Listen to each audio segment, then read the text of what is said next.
Title: Blood and Oath, Episode 5, Nowhere to Run. For the first time in weeks, we were safe, or at least as safe as a Marine could be in the middle of a galactic war. No jungle, no enemy forces, just steel walls and the deep hum of the ship's engines. It was almost peaceful. Almost. The Marines of Grayson's unit sprawled across the ship's barracks, finally allowed a moment of rest. Some played cards, others slept, while a few cleaned their weapons more out of habit than necessity.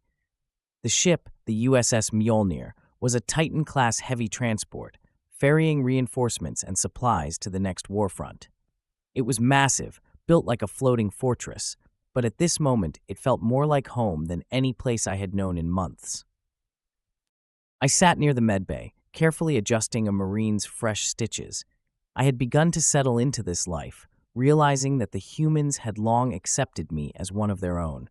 I still wasn't a warrior, but I was starting to understand them, understand what made them push past the impossible. I had survived, adapted, even earned their respect. But just as I allowed myself the thought that we might finally get a break, everything changed. The ship shuddered violently, sending Marines tumbling from their bunks and chairs. Alarms blared, red emergency lights flashing as the deep, resonating sound of an explosion reverberated through the hull. The Mjolnir was under attack. Ship's intercom. All hands to battle stations. Repeat, all hands to battle stations. We are under attack. Enemy fleet has engaged. I barely had time to process what was happening before the ship lurched again, far worse this time. A metallic groan like a dying beast filled the air. Then, silence. A second later, everything exploded. The deck ripped apart as an unseen force tore through the Mjolnir's hull. A brilliant flash of fire and shrapnel erupted from the midsection of the ship. Bulkheads slammed shut just in time to keep the oxygen from venting entirely, but the damage was catastrophic. We were thrown against the walls as gravity failed momentarily before emergency systems kicked in. The ship was broken, and we were trapped inside one of the remaining sections. The lights flickered, casting eerie shadows across the shattered corridor. I coughed, shaking off the disorientation. Around me, Marines groaned, some clutching wounds. Others had been less fortunate. The bulkhead doors had sealed automatically, preventing us from being sucked into space, but also cutting us off from the rest of the ship. Roll call. Who's alive? One by one, the remaining Marines responded. Silent Grayson was already pushing himself up, ignoring the blood trickling down his forehead. He grabbed a comm device, attempting to reach the bridge. Static. Nothing but static. Damn it, comms are fried. We need to find another way to contact the fleet, if there's still a fleet left. That thought hung heavy in the air. The Mjolnir wasn't just damaged, it had been ripped in half. We were adrift inside a dying ship, and judging by the sounds of distant explosions, the battle outside wasn't going well. A plan for survival. Sergeant Grayson quickly took stock of our surroundings. We were in a mid-deck section, cut off from the bridge and the hangars. The main reactor was offline, and whatever was left of the ship was running on emergency power. I moved to a nearby console, trying to pull up a schematic of the ship. If we can get to auxiliary control, we might be able to override the communications blackout and send a distress signal.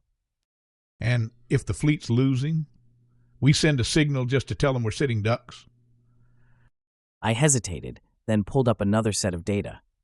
The ship still had functioning point defense turrets, but they were offline. If we could reactivate them manually, we might be able to turn the ship itself into a last-ditch defense platform. If we can get power rerouted, we can bring some of the turrets back online. It won't turn the tide, but it'll give our fleet a better chance. And if we're going down, we won't go down quietly. Grayson studied him for a moment, then nodded. All right, you heard the doc. We're Marines. We improvise. Let's move. Scene 5. Fighting from the grave. Navigating the broken ship was a nightmare.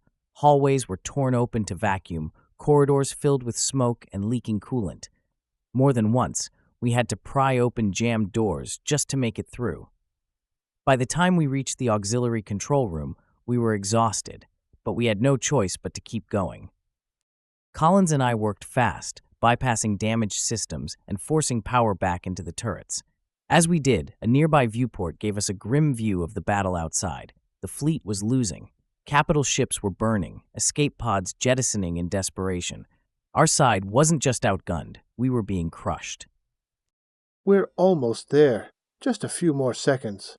Sergeant Grayson and the others prepared for the worst, barricading the doors in case enemy boarders arrived. Then, power surged through the consoles. Weapons are online. Targeting systems are down, but we can fire manually. Grayson grabbed the controls, sighting a Zorvax cruiser that was strafing through their fleet. With a grim smile, he pressed the trigger. The Mjolnir roared one last time, but its final battle was not yet over.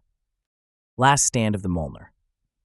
With the Zorvax cruiser's shields facing forward, believing the Mjolnir was no longer a threat behind them, Grayson's shots easily ripped through the Zorvax cruiser. The enemy hesitated for a moment, thrown off by the sudden defiance of a ship they had thought finished.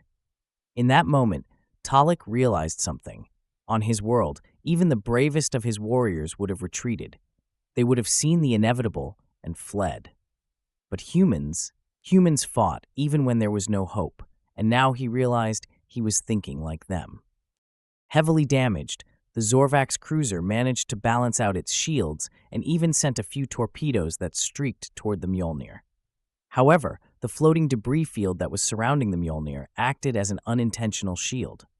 Torpedoes detonated on floating debris, but the resulting shockwaves caused more and more damage to the Mjolnir. The human fleet saw the defiant last stand and began to rally.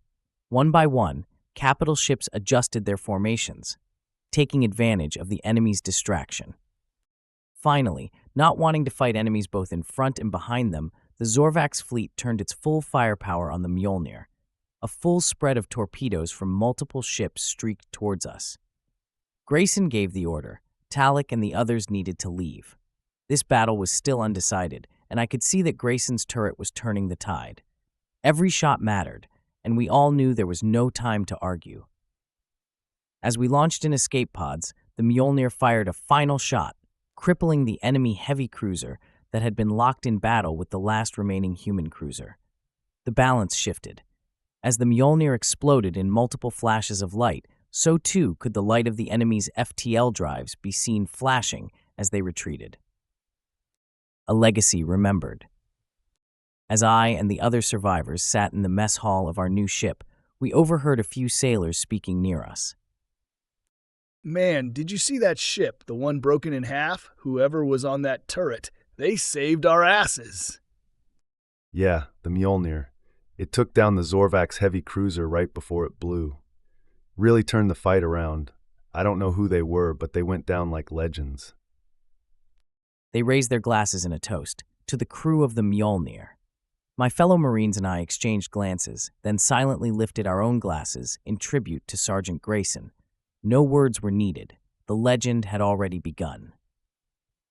Thank you for watching Episode 5, Nowhere to Run. Click like and follow or subscribe to get more videos like this. Be sure to check out the next videos in this 8-part series.